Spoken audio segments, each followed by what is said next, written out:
Biology के chapter जो है वो बार बार रिवाइज करने के बाद भी क्वेश्चन जो है वो गलत क्यों हो जाते हैं? कभी आपने सोचा इस बारे में?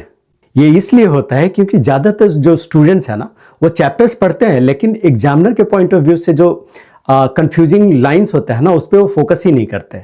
आज मैं आपको वही एग्जैक्ट मेथड बताने वाला हूँ जिससे आपका जो रिवीजन है वो बहुत ही पावरफुल हो जाएगा।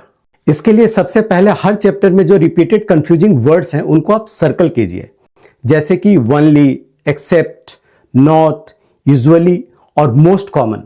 क्योंकि नीट में बायोलॉजी के जो क्वेश्चंस होते हैं उनके ट्रैप्स यहीं से बनते हैं।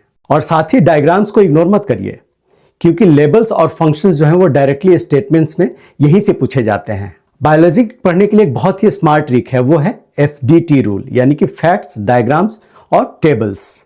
रिवीजन के टाइम आप सिर्फ इन 3 चीजों पे मैक्सिमम फोकस करिए।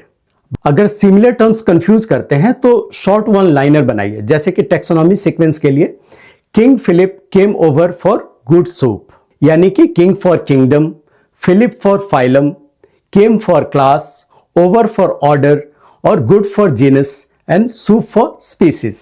साथ ही हर रिवीजन के बाद एटलीस्ट 20 MCQ जरूर सॉल्व करिए, क्योंकि ब्रेन इससे कॉन्सेप्ट को एक्टिवली रिकॉल करता है और कॉन्सेप्ट जो है वो लॉन्ग टर्म मेमोरी में चले जाते हैं और एग्जाम में आप इजीली इसको रिकॉल कर पाते हैं। एक और इंपॉर्टेंट पॉइंट, हाइलाइटेड लाइंस को बार बार देखने के बजाय उन्हें खुद से बोल करके रिवाइज कीजिए। इस टेक्निक से क्या होता है, रिटेंशन बहुत फास्ट होता है और जो सिली मिस्टेक्स हैं वो होती ही नहीं है। So follow this tips and crack the exam.